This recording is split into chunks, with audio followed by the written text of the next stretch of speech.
Džiugu visada matyti jūs, matyti naujus veidus, matyti tos pačius veidus iš praeitų metų. Rekordiniai metai kaip ir temperatūra, ar ne? Šilčiausia Liepa, šilčiausias rugsėjas. Tai šitas projektas mes jį orientuojam į statybą architektūrą, į kūrimą mūsų aplinkos, bet kokią tą aplinką kursim, ką mes darysim, kiekvienais metais bandom paimti kažkokią temą, kuri vienas dalykas jums būtų įdomi, jums galbūt kažkas būtų, sužinotumėt kažką naujo toj temoj. Na ir žinoma, kad įkvėptų jūs kažkaip vienaip ar kitaip, kad sakykime, tą dalyką projektuoti, kurį mes jums sugalvojam, jums būtų smalsu, įdomu ir jūs norėtumėt kažkokių žinių įgyti tuo pačiu. Turiu jums klausimą, ar žinot šitus žmonės, ar pažįstat? Ar atpažįstat juos? Taip. Pažįstat? Mokytojai žino, o moksleiviai pakelkit ranką, ką žinot. Yra žinančių. Liuks, tai pasakykit, kas čia tokie. Paranant. Teisingai. Čia yra mūsų paratim. Tai yra, šie žmonės dalyvavo šių metų Paryžiaus paralimpinėse žaidynėse. Visų vardų ir pavardžių neskaitau, bet labai džiugu, kad yra auditorijoje žmonių, kurie pažįsta. Tai mūsų tema šiais metais yra apie šios žmonės, apie žmonės, kurie turi negalią, kurie siekia kažkokių tikslų aukštesnių ir įdėjau tokių porą galbūt tokių, ką galite rasti internete, pasklaidę, pavartę šiek tiek. Tai paralimpietis Kuja, kuris pasakė, kad sportas gali nevaikštinti žmogų pastatyti ant kojų. Taip pat paratimas prieš keletą metų, turbūt prieš kokius 5, jei neklystu, ar 19, ar kada, truputėlį pakeitė pavadinimą, įvaizdį ir jo ženkle atsirado gilė.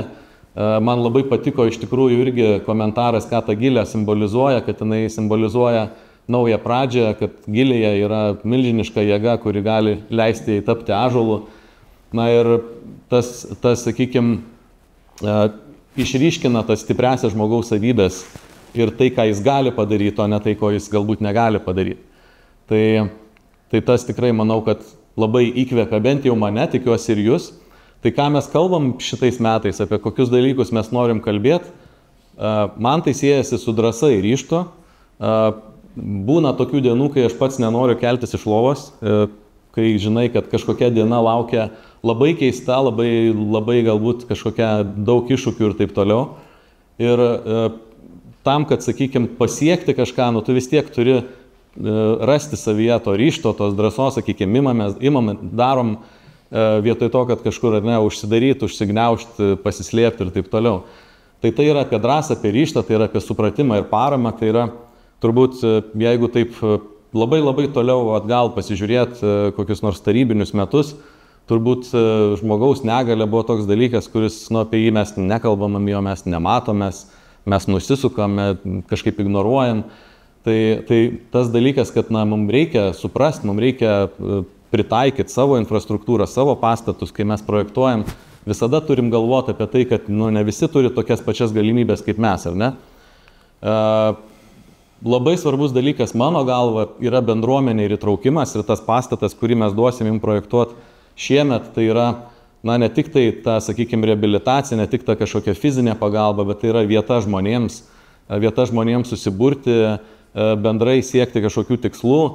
Tai norim, kad ta erdvė tiesiog būtų tokia, kuri vienyje žmonės, kuri skatina augti, skatina kažko tai siekti.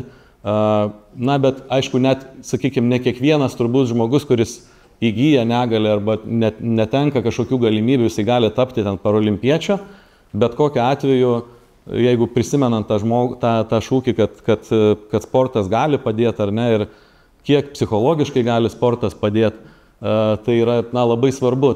Tai irgi yra vieta, kur mes galim augti, pasiekti kažką ir nebūtinai iki olimpiados lygmens, bet mes galim pasiekti kažką tiek, kad būtume patys jaustumėmės gerai.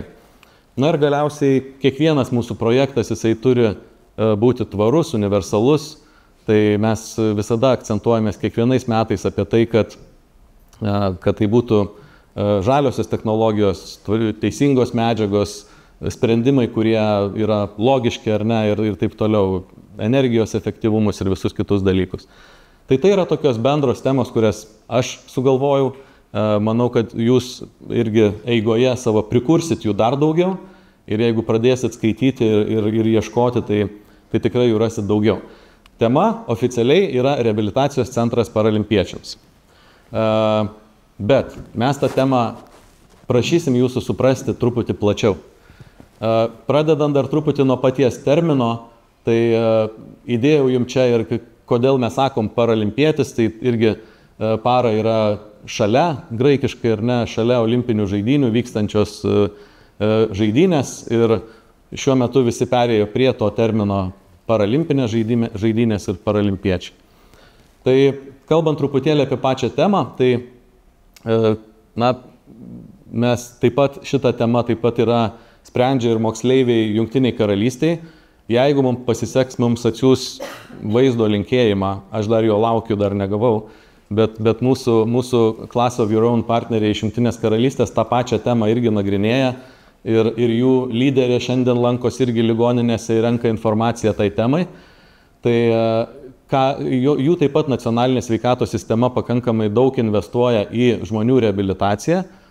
Ir čia mes kalbam apie tai, kad patyrusiam kažkokias traumas žmonėms, kad jie atgautų tą fizinę formą, darbingumą ar ne, tai mums reikalingos būtent tos reabilitacinės visa reabilitacijų infrastruktūra. Ta infrastruktūra tai žmonės ir specialistai ir erdvės ir taip toliau.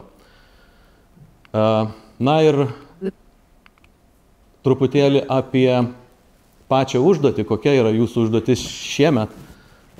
Plačiau išplės kolegos, aš tik tai pačią pradžią, tai yra suprojektuoti įkvepiantį naujas technologijas atspindinti reabilitacijos centrą paralimpiečiams.